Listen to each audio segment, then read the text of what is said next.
여러분, 오늘 말씀은 출애굽을 인도한 이스라엘의 최고의 리더라고 하죠. 위대한 지도자 모세에 대한 말씀을 함께 나누고자 합니다. 여러분, 모세는 우리가 참 잘 알고 있는 사람이기도 합니다. 하나님은 모세를 어떤 사람인지 말씀으로 정확하게 표현해 주시는데, 우리 3절 말씀을 한 번 더 같이 읽도록 하겠습니다. 함께 읽겠습니다. 이 사람 모세는 온유함이 지면의 모든 사람보다 더하더라. 아멘. 모세는 하면 딱 떠올려야 되는 게 뭐냐면 온유한 사람. 온유함이 지면의 모든 사람보다 더하더라. 모든 사람들 중에 가장 온유한 사람이라고 이야기하고 있는 것입니다. 성령의 9가지 열매 중에 온유의 열매를 맺은 지도자입니다. 여러분, 하나님의 사람은요, 마음의 보좌에 누가 주인 되어 주시죠? 하나님이 주인 되어 주시죠. 성령님과 함께 동행하면서 성령님과 함께 사귐이 있기 때문에 우리가 자연스럽게 누굴 닮아가죠? 하나님을 닮아가는 거예요. 하나님의 말씀대로 살아가고 사랑하는 사람을 닮아가는 것처럼 우리는 내 안에 계신 성령과 동행하면서 성령의 열매를 맺는 인생이 우리의 인생입니다.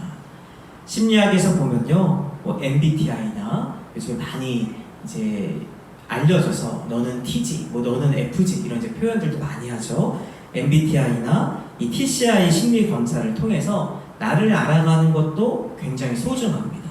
나를 더 잘 객관화해서 볼 수 있는 통로가 되기도 하는데, 무엇보다도 하나님의 사람이라면 더 중요한 게 뭐냐면 내가 하나님 안에서 어떤 열매를 맺고 있는가.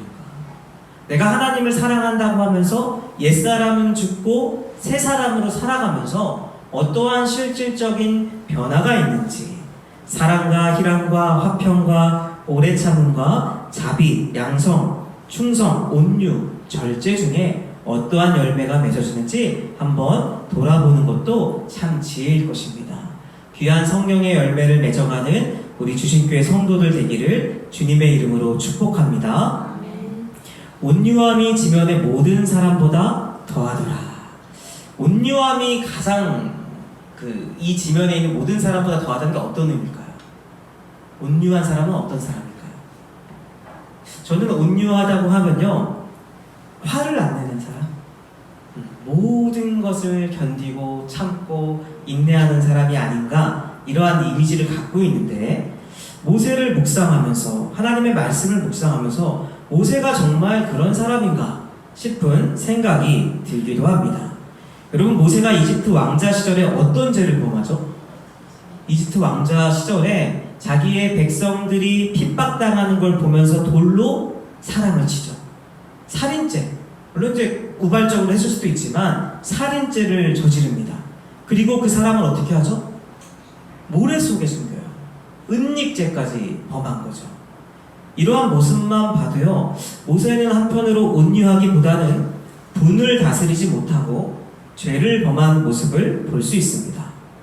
뿐만 아니라 모세가 시내산에서 무엇을 받죠? 하나님이 직접 새겨주신 10계명을 받습니다. 여러분, 어떻게 보면 이거는 하나님의 손길이 직접 단 유일한 물건일 수도 있어요. 그 10계명을 받는 그 순간에 얼마나 감격스러웠을까요? 그래서 시내산에서 내려가는데 이스라엘 백성들이 무엇을 하고 있었죠? 금송아지를 만든 거예요. 우상숭배를 하고 있는 거예요. 그것을 보면서 모세가 화가 납니다. 그래서 하나님이 직접 새겨주신 두 돌판을 던지죠. 그리고 두 돌판이 깨뜨려 버리는 큰 죄를 범하게 됩니다. 여러분, 실은 온유한 자라고 분노하지 않는 자라고 말할 수는 없습니다. 온유한 자도요, 분노할 수 있죠. 여러분, 예수님도 성경에서 보면은 분노하세요. 하나님의 이름이 땅에 떨어지는 그 순간에는 분노하는 게 맞습니다. 나의 자존심이 상하고 누군가 나를 존중하지 않고 무시할 때, 그럴 때 많은 사람들이 분노하긴 하지만 나의 이름이 땅에 떨어질 때 말고 하나님의 이름이 땅에 떨어질 때만큼은 분노할 만하죠. 근데 죄를 범하면 안 되는 것입니다. 여러분, 골리앗이 하나님의 이름을 모욕할 때 이스라엘 백성들이 다 구경하고 있었어요. 누가 분노했죠? 다윗이 분노한 거예요. 화가 나서 그 자리에 나가서 하나님의 이름을 선포하고 처단하는 모습을 볼 수 있죠. 10명의 정탐꾼들이 우리는 메뚜기다. 그렇게 이 믿음을 잃어버린 세상의 시야로 고백할 때에 여호수아 갈렙은 분노했습니다. 그들은 우리의 밥이라고 이야기하며 선포하며 나아갔죠. 하나님의 능력이 임했음에도 불구하고 회개하지 않는 고울들을 향해서 예수님 역시 분노하셨습니다. 모세는 위의 두 장면을 보면서 분노할 만했습니다. 나의 백성들이 핍박당하는 장면을 보면서 분노할 만했고, 우상 숭배를 하는 장면을 보면서 분노할 만했습니다. 근데 문제가 뭘까요? 분에 휩쓸려 죄를 범하는 거예요. 분노는 할 수 있지만 죄를 범하면 안 되는데 죄를 범하는 데까지 가게 된 것입니다. 물론 원인 제공은 이스라엘 백성들이 했습니다. 아무리 원인 제공을 했다 하더라도 하나님이 주신 두 돌판을 던지는 것을 어떻게 합리화할 수 있겠습니까? 결국 다시 하나님께 다시 받죠. 여러분, 하나님께 그것을 다시 받을 때, 두 돌판을 다시 받을 때 하나님의 마음이 어땠을까요? 어떤 면으로는 두 돌판을 받는 놀라운 은혜가 나한테 임했을 때, 이스라엘 백성들이 우상 숭배를 하는 것은 안타까운 일이지만 분을 내면서도 죄를 범하지 않고 권면하며 그들을 끌어갈 수 있었던 모습이 한편으로는 온유한 모세의 모습이 되지 않았을까 생각해 봅니다. 이 장면만 봐도 모세가 정말 온유한 사람인가 생각해 보게 됩니다. 여러분, 예수님의 팔복에 보면요, 온유한 자는 복이 있나니 그들이 무엇을 얻죠? 땅을 기업으로 얻을 것이며 말씀하십니다. 모세가 이스라엘 백성을 데리고 출애굽하면서 가나안 땅으로 가잖아요. 모세는 땅을 기업으로 얻습니까? 모세는 가나안 땅에 들어갑니까? 못 들어가죠. 온유한 자는 땅을 기업으로 얻는다고 하는데 모세는 땅을 기업으로 얻지 못합니다. 그리고 무리바 물가에서도 끊임없이 자신을 원망하는 이스라엘 백성들을 향해서 한 번 치라고 했는데 두 번 치면서 외칩니다. 민수기 20장 10절 말씀 함께 같이 읽겠습니다. 시작. 모세와 아론이 회중을 그 반석 앞에 모으고 모세가 그들에게 이르되 반역한 너희여 들으라. 우리가 너희를 위하여 이 반석에서 물을 내야 하고. 아멘. 끊임없이 자기를 원망하는 거예요. 그 원망하는 백성들을 바라보면서 우리가 너희를 위하여 이 반석에 물을 내라. 여러분, 실은 이 우리가에는 하나님이 안 계신 거예요. 하나님을 기억했다라면 한 번 쳤을 것입니다. 하나님 말씀하신 대로, 명령하신 대로. 하지만 분노하면서 그 명령을 잊어버리고 두 번 때리면서 우리가 너에게 물을 내랴 이야기하고 있는 모습을 볼 수 있습니다. 여러분, 근데 하나님은 왜 모세에게 온유한 자라고 했을까요? 이러한 성경에 표현된 모세가 분노를 하는 장면들이 생각보다 굉장히 많은 거거든요. 그럼에도 불구하고 하나님은 왜 모세를 온유한 자라고 했을까요? 그 하나님의 마음을 받을 수 있는 우리 주신교회 되기를 주님의 이름으로 축원합니다. 그 배경을 먼저 봐야 되는데요. 민수기 12장 1절에서 3절 말씀을 같이 읽도록 하겠습니다. 시작. 모세가 구스 여자를 취하였더니 그 구스 여자를 취하였으므로 미리암과 아론이 모세를 비방하니라. 그들이 이르되 여호와께서 모세와만 말씀하시느냐 우리와도 말씀하지 아니하느냐 하매 여호와께서 이 말을 들으셨더라. 이 사람 모세는 온유함이 지면의 모든 사람보다 더하더라. 아멘. 다 읽지는 않았지만 12장 전체 내용을 보면요, 모세가 구스 여인을 취해요. 이 구스 여인이라는 것은 이방 여인을 취한 것입니다. 이 이방 여인을 취하자 모세의 누나고 형이었던 미리암과 아론이 모세를 비방한 거예요. 비난한 거죠.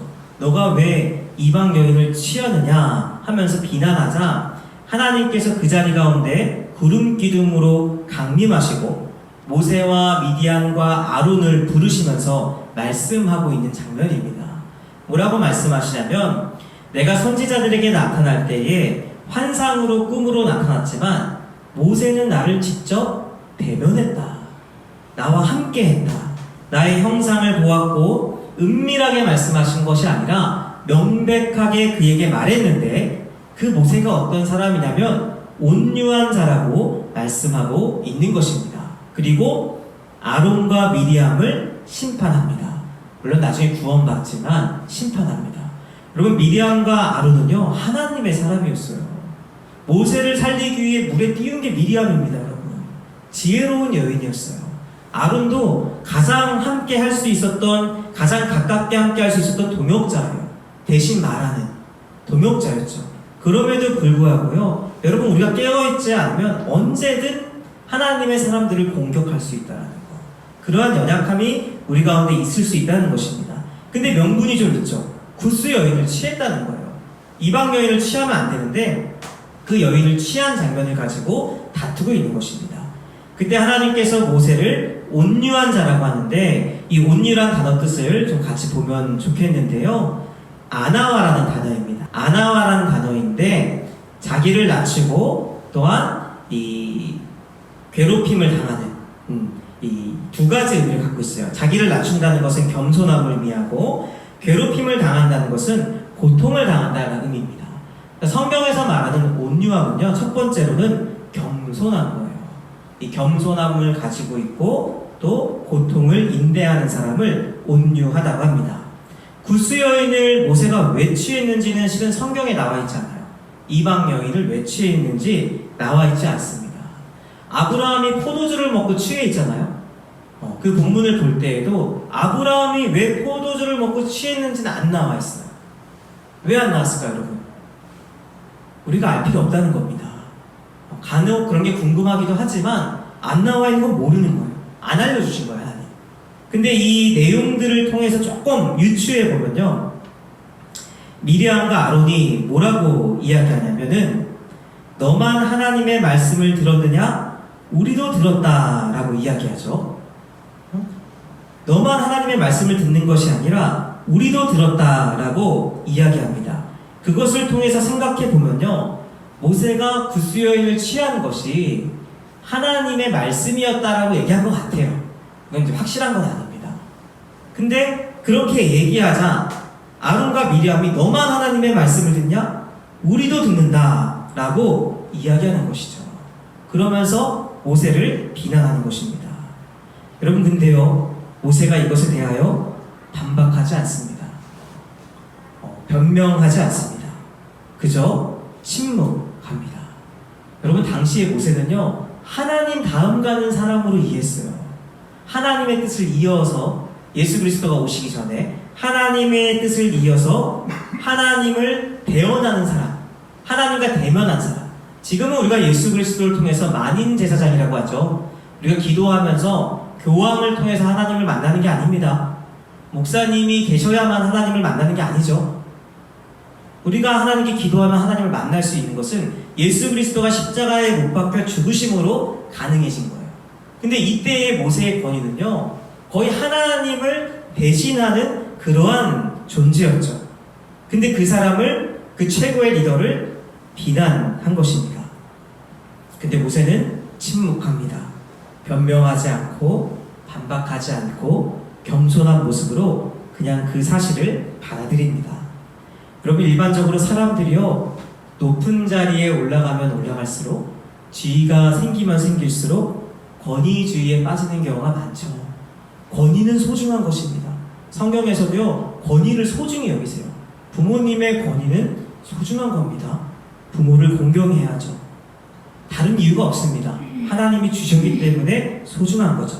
근데요, 권위주의에 빠지는 건 조심해야 돼요.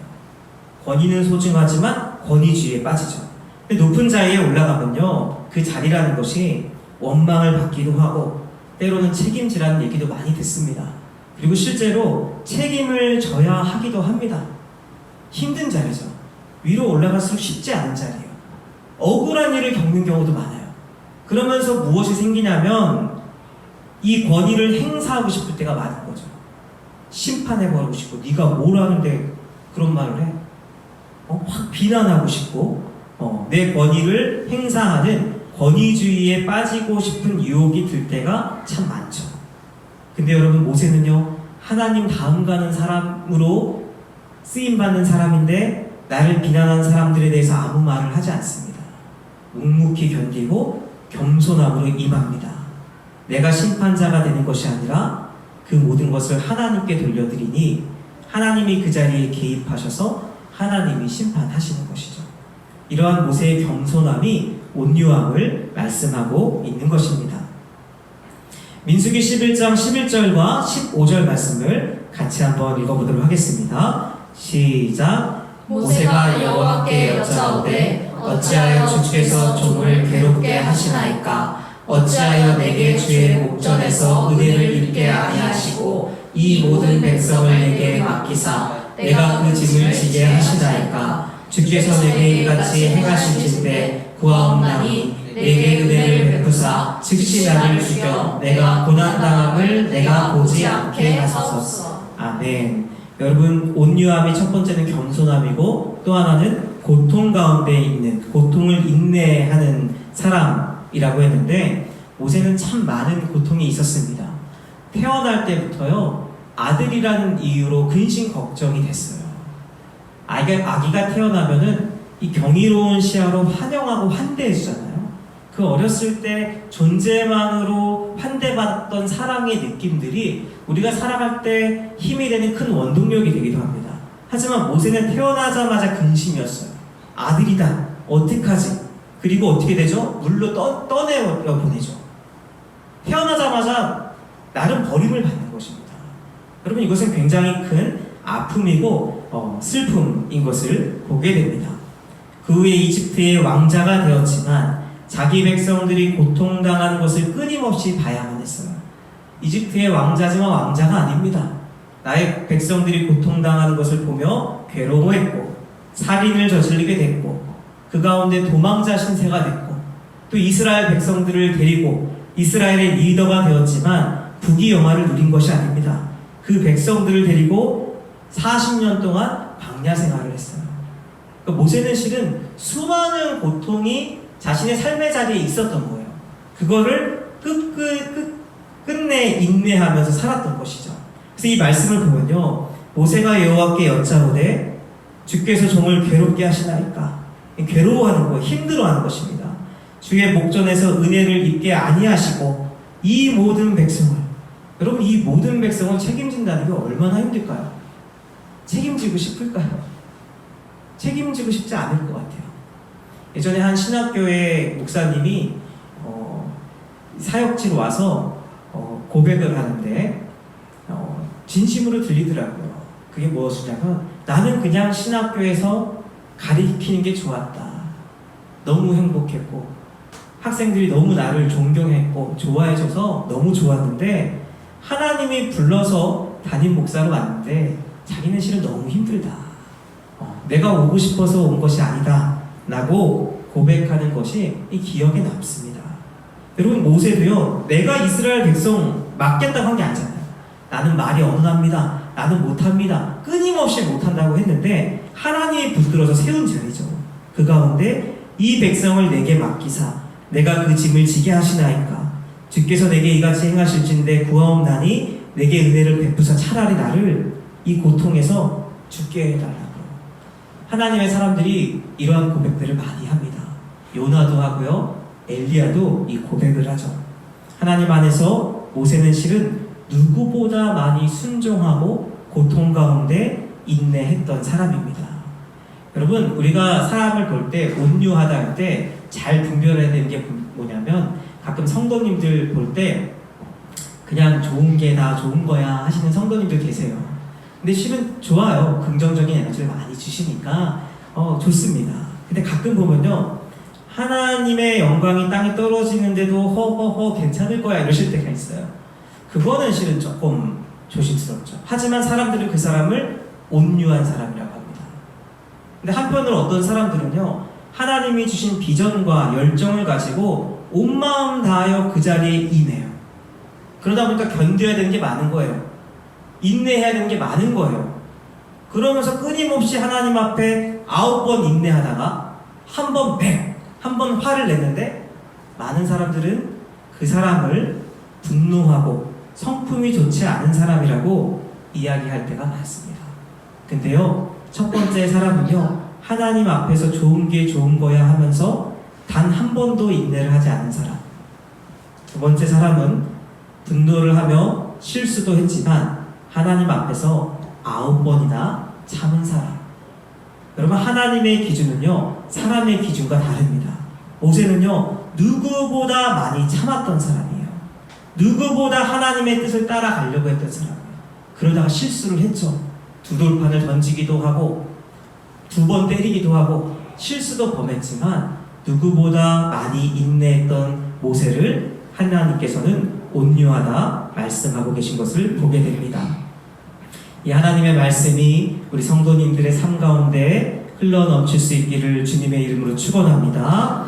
네, 마지막으로 민수기 12장 5절에서 8절 말씀 한 번 더 읽도록 하겠습니다. 함께 읽겠습니다. 시작. 여호와께서 구름 기둥 가운데로부터 강림하사 장막문에 서시고 아론과 미리암을 부르시는지라. 그 두 사람이 나아가매 이르시되 내 말을 들으라. 너희 중에 선지자가 있으면 나 여호와가 환상으로 나를 그에게 알리기도 하고 꿈으로 그와 말하기도 하거니와 내 종 모세와는 그렇지 아니하니 그는 내 온 집에 충성함이라. 그와는 내가 대면하여 명백히 말하고 은밀한 말로 하지 아니하며 그는 또 여호와의 형상을 보거늘 너희가 어찌하여 내 종 모세 비방하기를 두려워하지 아니하느냐. 아멘.